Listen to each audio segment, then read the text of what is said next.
individuals' spirituality would allow them to see certain things. How come at times you're able to see things and other times you're not? For example, I know I've had a certain experience where I've seen certain things where, you know, maybe others haven't seen. I was shocked. But other times I would like make a wrong decision and, you know, not see certain things. So how are we able to sort of Let me be tell you consistent? something. You're able to see certain things. How that happen? I don't know. Oh, you see, that's a problem. If you don't know how it happens, then you don't know who made it to happen for you. If you don't know who made it happen for you, then it could be Rahman or it could be Shaitan. Well, I know it's the times that I do understand it, I know it's Rahman. Because I see the You wrong just said you things. don't know. Well, maybe I should say that maybe something from our Sheikh's teaching in the back of my mind triggers it. Now you're talking psychology. Now you're talking about the mind that's triggering this mystical experience. So when I was one time in Dubai, I was I'm sorry? in Dubai. Uh-huh. It was a flight. I had like a 7-hour stop there, and I thought I'd go see how Dubai is from the airport. And when I went out, I was heading towards downtown with the big building, the tall building there, and the light show started, and it started pulsating with light. Everybody was walking, everybody just stopped, everybody was staring, and it just, the hair on the back of my neck just stood up because it seemed like an idol, and it just transfixed everyone, and it just felt so shaitanic and bad. Like, I don't know how that happened or why I thought that, but you know, I'm thinking like something that my sheikh taught me. Okay, then you should not say you don't know. All these experiences is coming from certainty and it's giving you certainty. You cannot say you don't know. Mm-hmm. If you say it's coming from the teachings of your Shaykh, then in the way of tariqat, it is coming from your Shaykh. Every goodness that I have is coming from my Shaykh. Every goodness that I have, Allah is saying, every good that happens to you, know it comes from Allah. You understand? Mm-hmm. Then there's not going to be deviation with that because you give credit where it's due. Again, you're trying to empty yourself, and then there is a progress there. How come you can see? How come sometimes, and how come sometimes you cannot see? It's simple.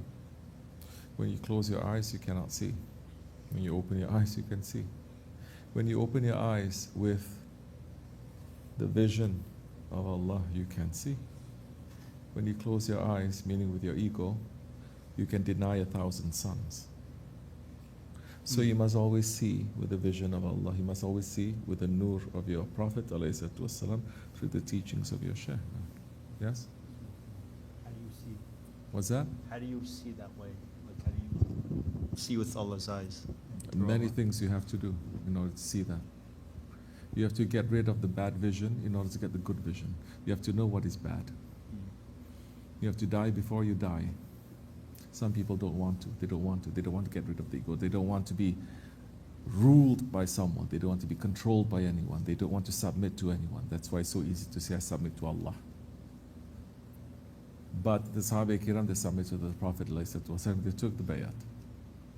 And in 1400 years of tradition, and if every murid must give the bayat to the Shaykh, who will then, step by step, teach them and train them and clean them up. It has nothing to do with what you know through collecting of ilm. It has everything to do with what you know about yourself, your book you have to study. Your book you have to open. Your life you have to open. Your life you have to open, and you have to look. Now the Shah says, look through these standards, through these teachings. You look through again. Maybe to your eyes, this is okay, this is good. Maybe through the eyes of your people, your culture, your country, this is okay. But through the eyes of Awliya, it's something else. You understand? So many things that you have to get rid of from yourself. Because if you cannot enter into that stage of just disappearing a little bit into them, how are you going to reach to the Prophet ﷺ? How are you going to reach to Allah subhanahu wa ta'ala? Every step of the way is preparation for Allah, it's not to them, nothing.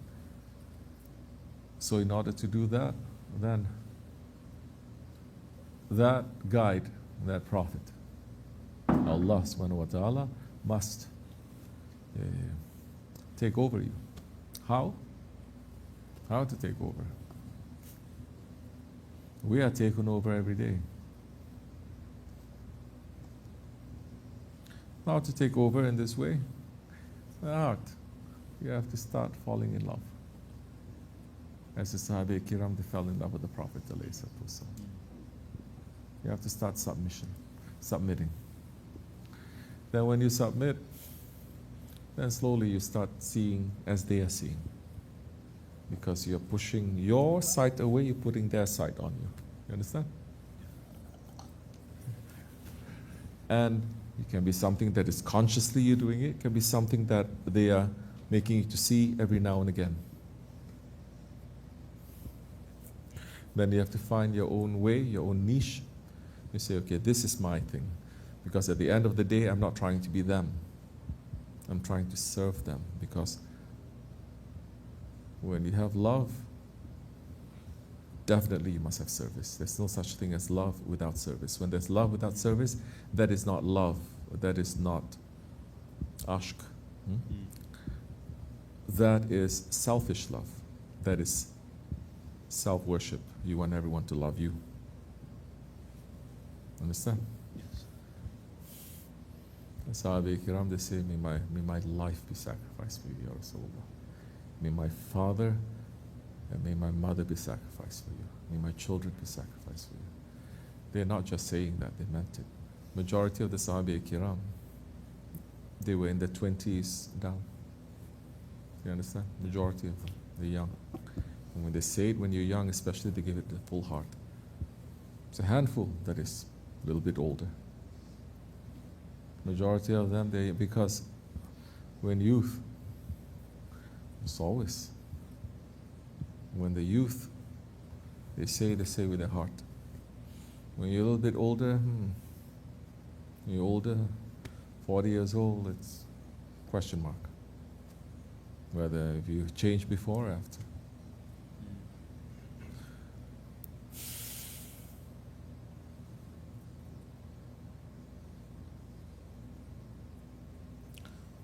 When you are able to see, maybe your battery was full, but then you use up all that battery to see something, then it's finished.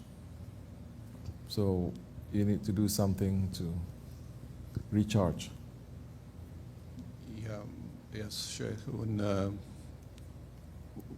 way you explained it, I think I realized a little bit that now looking back that at those times I was more in sohbet with my Sheikh. When I was able to see that in other times, maybe I wasn't, I was cut off. That makes sense to me. Of course it does. It is always with the association that you're able to do things. When you associate with people of light, you will have light. When you associate with people who have darkness, even if you are made of light, that light will slowly start to disappear. If you sit next to a perfumer, you smell of perfume. You sit next to a garbage man, you smell of garbage. As Shaykh Effendi used to say, if you put a red rose and a white rose together, they start taking each other's color. Natural roses, of course. Today's rose, everything is artificial. You understand? So who you're associating with, you slowly become. you are going to be with the one that you love. Not only then, now. What is the difference between then and now? Anyway, what is time in Islam? If you are only waiting for the future, then you will never do anything that the future will be, because you're waiting for it. But the future is now. Those who say intercession is only in the future, is not now.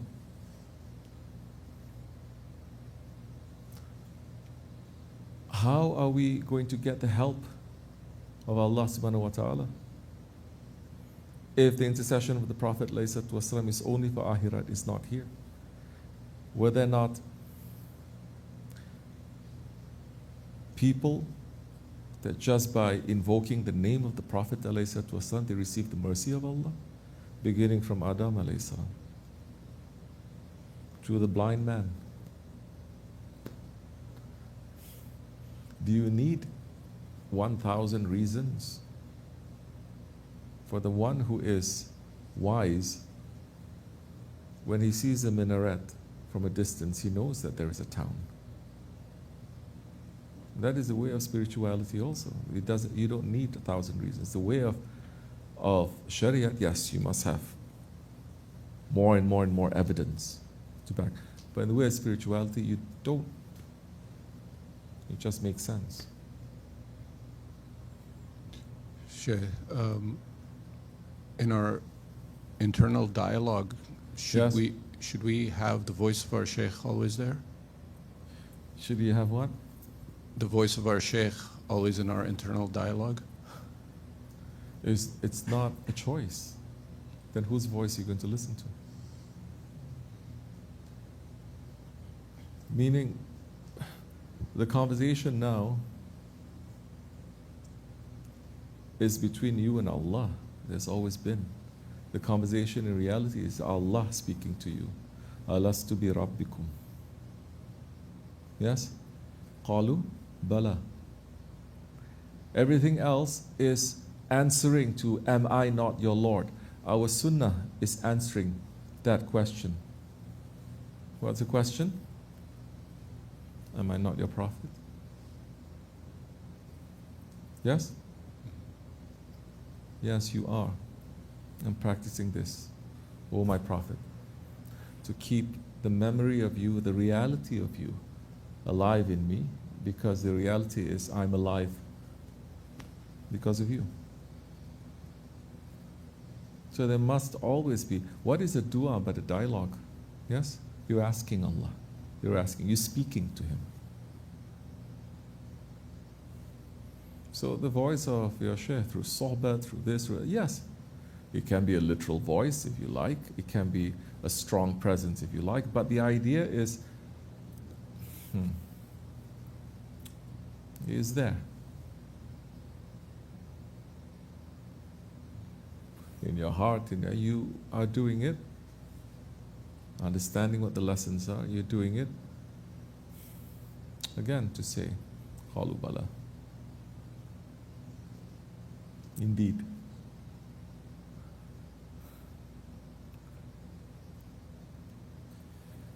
If you don't, then it's going to be difficult.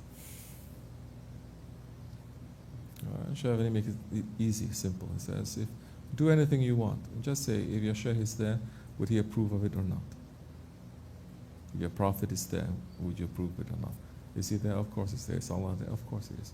But just now that you're moving slowly to taqwa.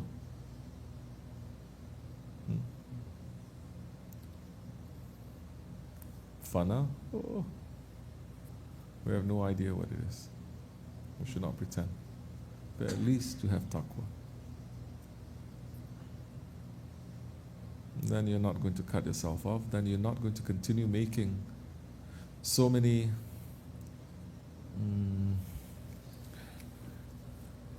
playing games with yourself and doing the wrong things to think that it is okay. You understand? People do wrong things knowing it is wrong. Okay. You are trying to fight. But people who are doing, I'm talking about our Jamaat, doing wrong things, but tricking yourself to say it is right, it is okay, it is right. That's another kind of sickness. You should try, inshallah. Sure. Thank you, sir. How much time do we have in this world?